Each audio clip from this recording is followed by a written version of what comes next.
à tous, ici Charles-Antoine Bonin du club de snowboard VSC. J'espère que vous allez bien. Aujourd'hui, je vais vous montrer comment aiguiser votre planche pour être fin prêt pour la saison qui s'en vient. Tout d'abord, quand on commence à aiguiser une planche, vous le voyez un peu autour de moi en ce moment, l'une des choses importantes, c'est d'être bien équipé, bien préparé, un bel environnement de travail, idéalement bien aéré. Dans un garage, ça peut être très bien pendant l'hiver.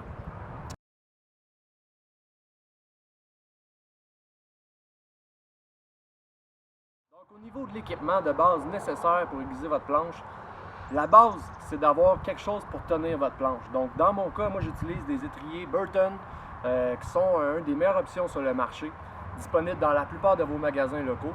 Ensuite, ces étriers-là reposent souvent sur des chevalets qui, eux autres, sont aussi disponibles chez Canadian Tire et autres magasins locaux.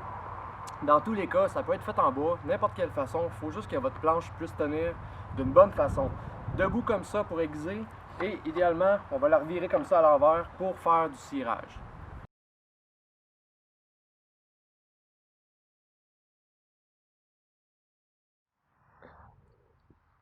Donc, l'une des premières choses à faire, c'est de s'équiper pour éviter de contaminer la planche avant même d'aiguiser. Donc, bien sûr, on va venir mettre du tape sur la base pour éviter que les copeaux de métal viennent s'incruster dans la base. Donc, c'est pour ça que j'ai des ciseaux ici avec du tape.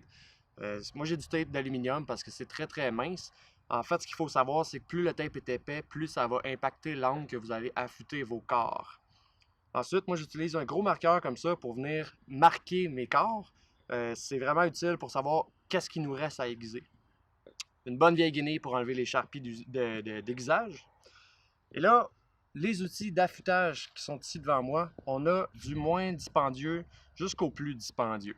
Donc, un moins dispendieux va ressembler à quelque chose comme ça. Un type de lime qu'on peut quand même renverser dedans avec différents motifs de lime.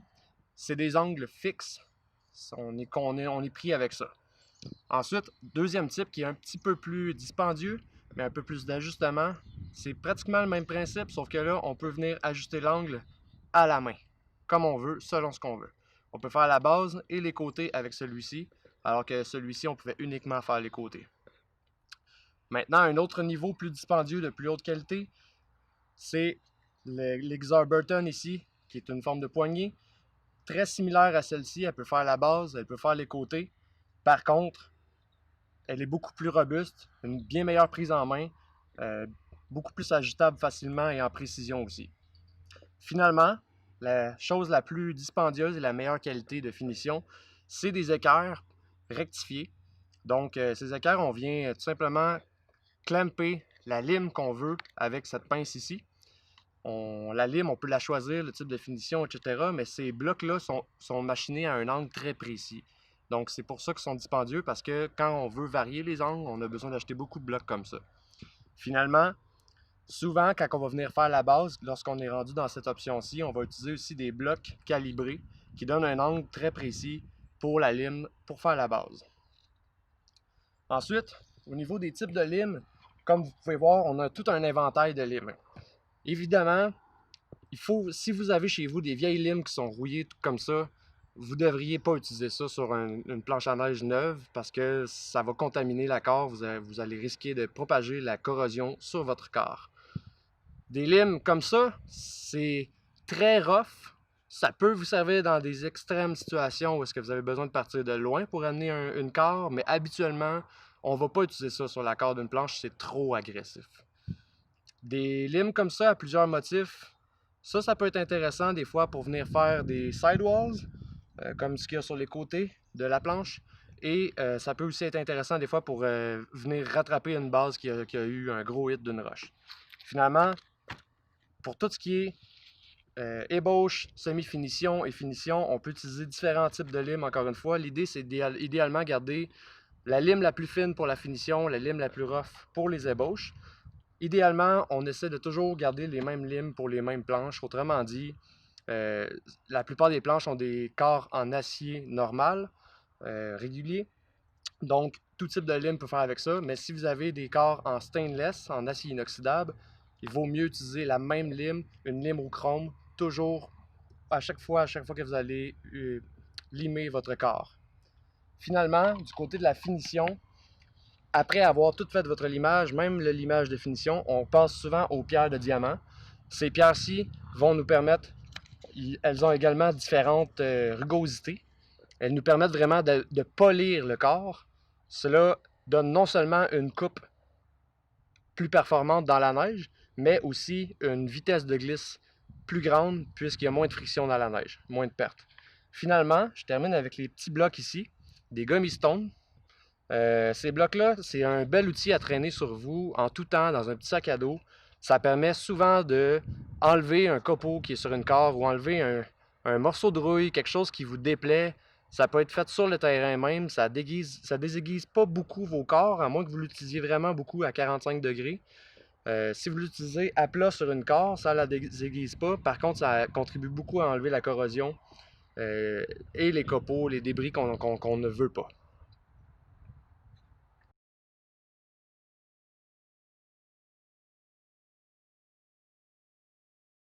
La première étape pour aiguiser votre planche, c'est d'enlever les fixations ou les bindings, parce que celles-ci vont être dans votre chemin énormément durant votre aiguisage. Donc on commence par ça. Le tournevis recommandé dans l'industrie du snowboard est le Phillips numéro 3. Il s'agit d'un gros tournevis étoile.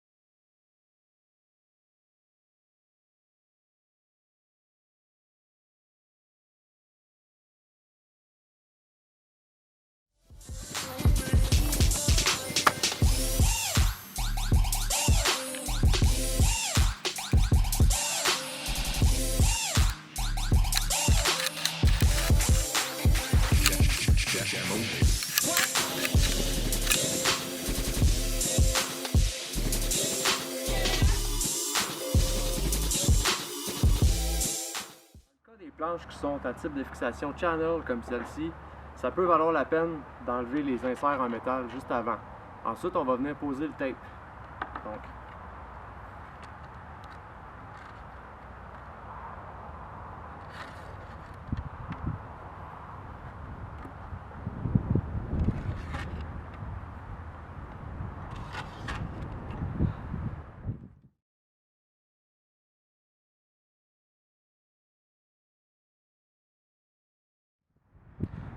on vient placer le tape à peu près à 5-6 mm du corps, de la carre. Comme ça, on va protéger toute notre base tout le long. Donc, on commence par calculer la longueur.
Donc voici de quoi devrait avoir l'air le tape une fois bien fini, bien posé.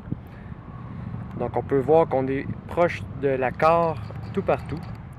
Et finalement on remarque qu'on n'en a pas mis sur les spatules et c'est parce que l'on n'aiguisera pas cette section.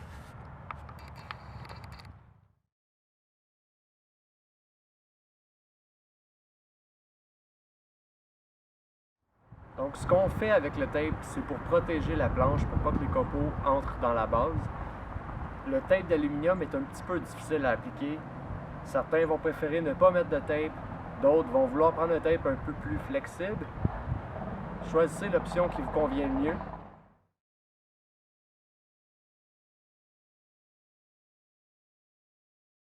L'étape d'après, c'est notre gros jumbo feutre que voici.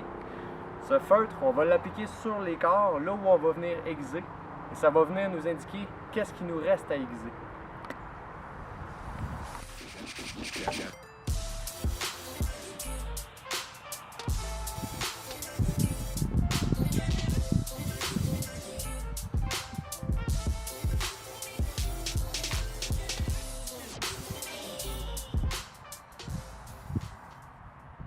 Donc on en met également sur le côté, comme ça ça va également être fait pour quand on va en avoir besoin, quand on va être rendu là.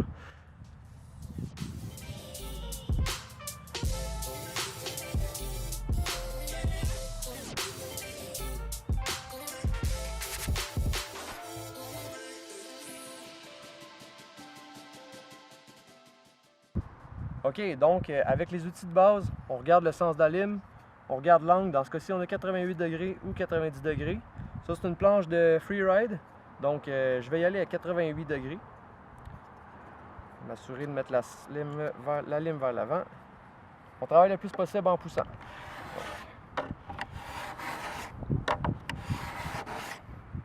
Ça fait un super bel job. On voit déjà le feutre qui est en train de disparaître tranquillement.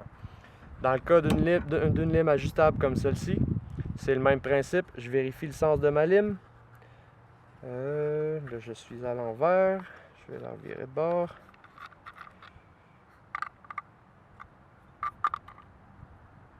Oui, comme ça.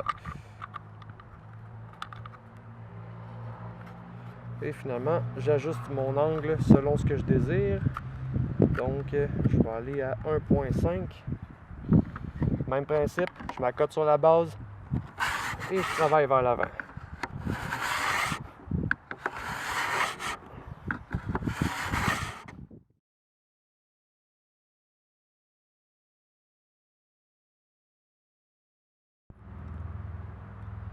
Avec l'outil un peu plus avancé, toujours le même principe. Le sens de la lime, on le vérifie. Absolument, il y a une flèche qui l'indique. Dans ce cas-ci, là, moi je suis à 92 degrés, donc 88. On travaille vers l'avant.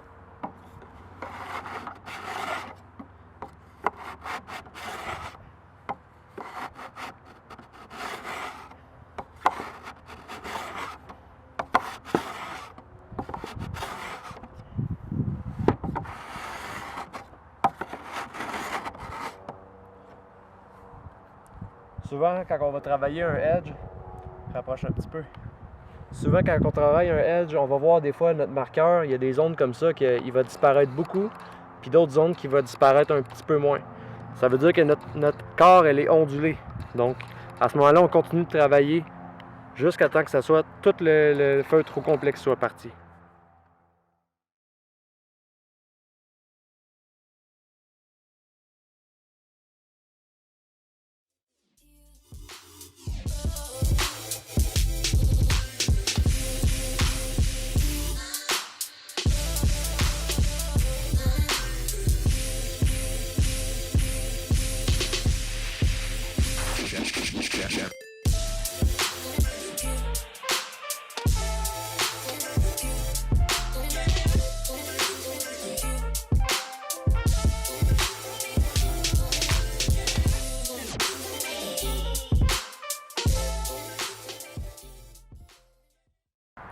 Maintenant que nos deux corps de côté sont bien aiguisés, on ne voit plus aucune trace de feutre sur le côté, on peut maintenant attaquer la base. Moi je pousse sur ma planche comme ça parce que mes étriers de planche ils ont des sus et ça vient tenir ma planche en place. Donc pour la base, moi je viens prendre mon petit bloc 1 degré parce que ça c'est une belle planche de freeride. 1 degré, c'est un joli compromis, c'est pas trop agressif, mais c'est pas trop non plus free, libre. Donc en freestyle, souvent on va vouloir plus du 2 degrés, 2.5 degrés, parce qu'on veut pas que ça accroche dans le rail. Donc ça c'est une planche de freeride, donc on veut un joli compromis entre agressif et pas trop. Finalement on regarde bien le sens de la lime. J'ai pris le temps d'enlever le tape qu'on est venu mettre préalablement. Comme ça, on peut vraiment travailler maintenant du côté de la base sans accrochage. Donc, on part, je tiens mon petit bloc, j'attaque la base.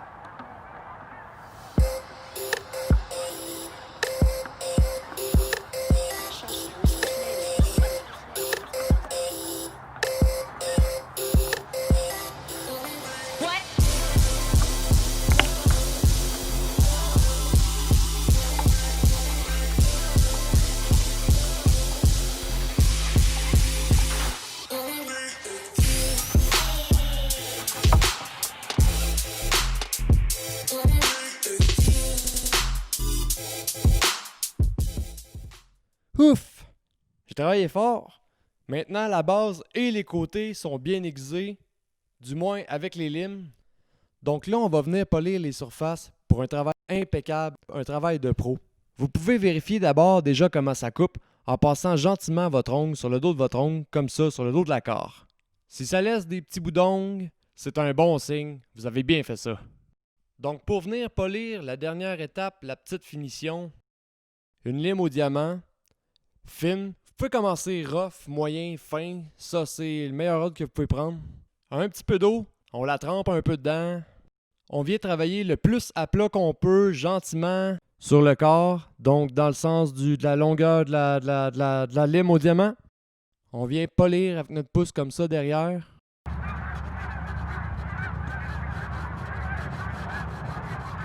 Vous pourriez le faire jusqu'à temps que ça devienne un vrai miroir.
Alright!